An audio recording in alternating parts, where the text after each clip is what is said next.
Ini dibuat tahun 2020.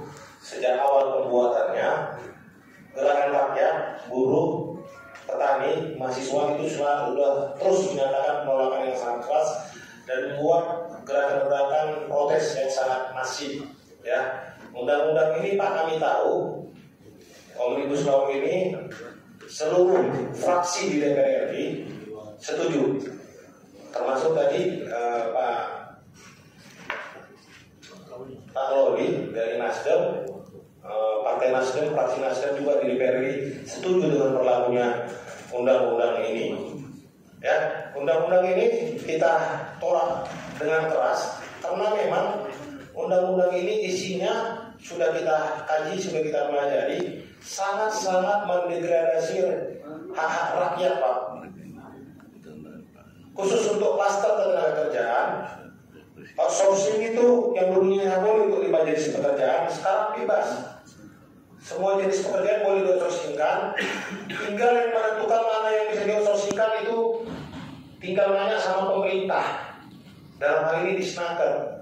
Tidak, semua termasuk siapa tahu keluarga dari Bapak pun ada yang bekerja di pabrik, ada yang bekerja merantau mungkin ke Timur Tengah menjadi pembantu, kita tidak tahu. Dan gap antara kaya miskin itu masih begitu besar. Baik, terima kasih buat rekan-rekan dari Partai Buruh dan elemen buruh yang hari ini hadir di sini. Perlu kami sampaikan dulu bahwa Partai Buruh atau elemen buruh sudah berapa kali datang ke kantor DPRD Sumut terkait Omnibus Law. Dan perlu kami sampaikan bahwa berbicara soal undang-undang Omnibus Law memang pembahasannya tidak di sini, itu di DPR RI atau di pusat. Di sini kita bersepakat seluruh elemen partai atas nama DPRD Sumut bahwa apa yang menjadi tuntutan dari masyarakat terkait penolakan itu kita sepakat untuk meneruskan kepada Presiden, dan hal itu sudah kita lakukan oleh Ketua DPRD Sumatera Utara Pak Baskami Ginting pada tanggal 7 Februari 2023. Surat tersebut sudah kita layangkan. Ya, rekan-rekan sekalian, ini buktinya, nanti boleh difoto kalau mau.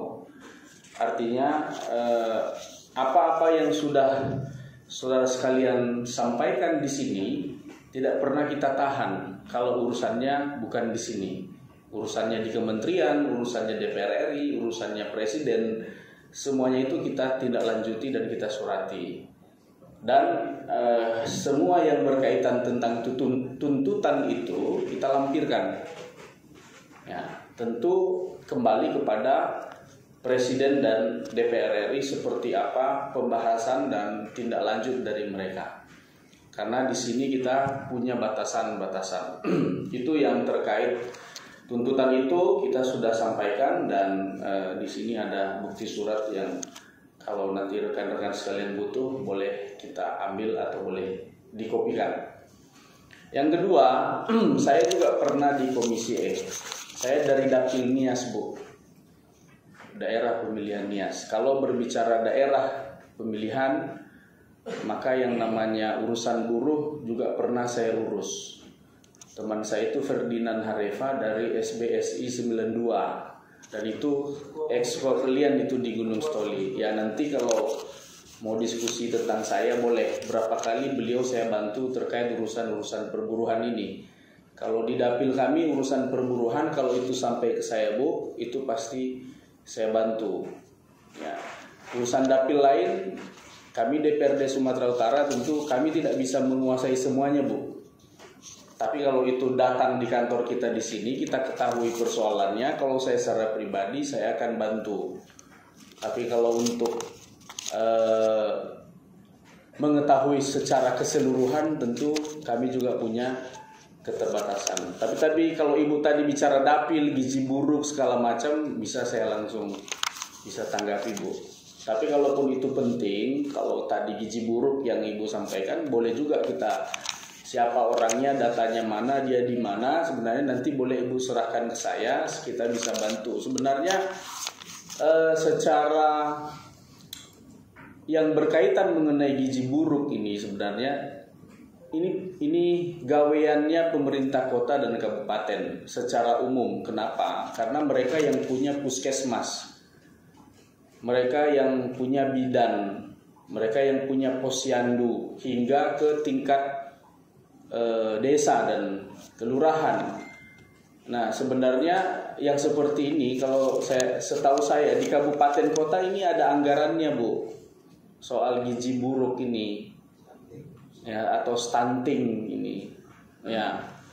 Dan saya di Dapil berapa kali menangani yang seperti ini, yang membantu memfasilitasi hingga ke rumah sakit sehingga anak itu bisa mengalami yang namanya pemulihan kalau masih bisa ditolong, kalau anak tersebut tidak tergolong sudah cacat begitu.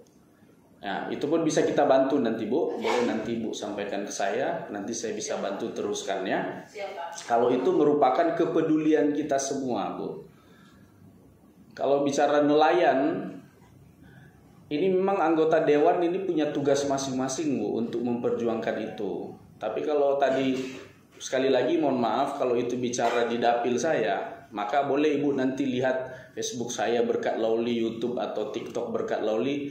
Begitu banyak yang bisa kita perjuangkan ke daerah kita masing-masing. Nah, tentu secara gambaran umum hal itu merupakan tugas gubernur dan dinas-dinas. Dan tentunya rekan-rekan anggota dewan lain bagaimana dia melihat wilayahnya itu. Bagaimana dia memperjuangkan itu. Tadi bicara soal kartu nelayan, saya mau tanya, teman-teman itu punya kartu nelayan atau tidak? Karena 1 bulan yang lalu kita pernah juga meng-RDP-kan ya, dari lintas dinas dan termasuk Pertamina bahwa semua nelayan yang sudah punya kartu nelayan itu mereka punya kuota. Ya, mereka menunjukkan, bahkan sekarang tinggal dengan barcode saja ketika mereka menunjukkan itu di SPBU atau Pertamini, tidak ada alasan bagi yang punya atau pengusaha Pertamini atau Pertasok atau Pertamina untuk tidak memberikan kuota itu. Cuman memang teman-teman kawan-kawan yang di bawah ini karena kurang melek terhadap haknya, sehingga akhirnya mereka hanya pasrah. Tapi sesungguhnya kalau ada insiden seperti itu, maka teman-teman nelayan yang punya kartu nelayan itu bisa menuntut, bisa melaporkan balik pengusaha-pengusaha yang tidak memberikan hak mereka. Ya, bisa menuntut. Dan sebenarnya gampang sekarang kalau anggota dewan itu bisa dicari, Bu. Kalau contohnya dia di dapil mana Belawan, tinggal cari anggota dewannya, mohon untuk pendampingan supaya, dan saya kira tidak ada di injury time masa politik ini, saya kira nggak ada anggota dewan yang menolak mendampingi konstituennya. Kalau menurut saya ya. Jadi sebaiknya memang yang seperti itu jangan hanya diserahkan kepada teman-teman pendamping dari LSM untuk mendampingi. Cari anggota dewannya, karena itu tanggung jawab kami. Jangankan, Bu, yang di Medan ini saja pun saya urus. Kalau saya pas lagi ada urusan di sini, saya bantu begitu. Nah, itu kalau bicara saya tidak tahu bicara yang lain. Terkait Sari Mutiara, Bang, dulu saya waktu di Komisi E ini pernah juga kita berulang kali memfasilitasi dengan pengacaranya.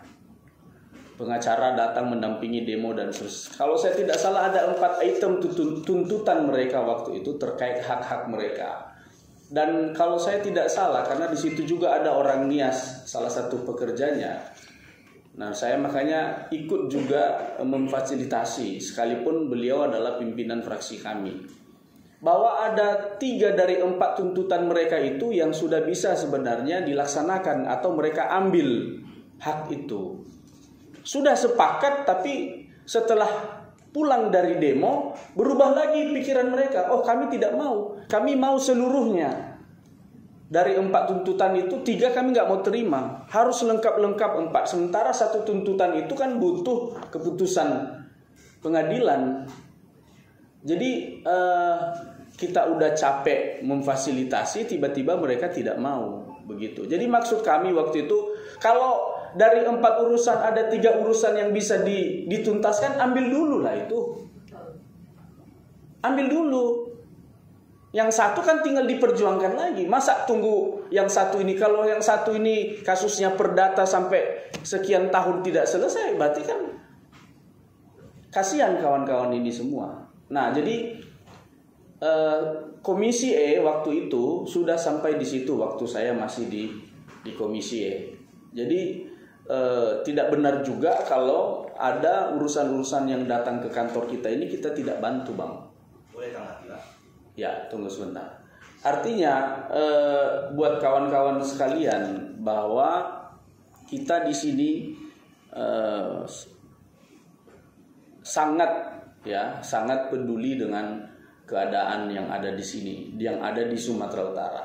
Kalau memang tidak semuanya dilakukan, seperti tadi keterbatasan anggaran ya dari Dinas Tenaga Kerja, itu sebenarnya kalau menurut saya itu bohong.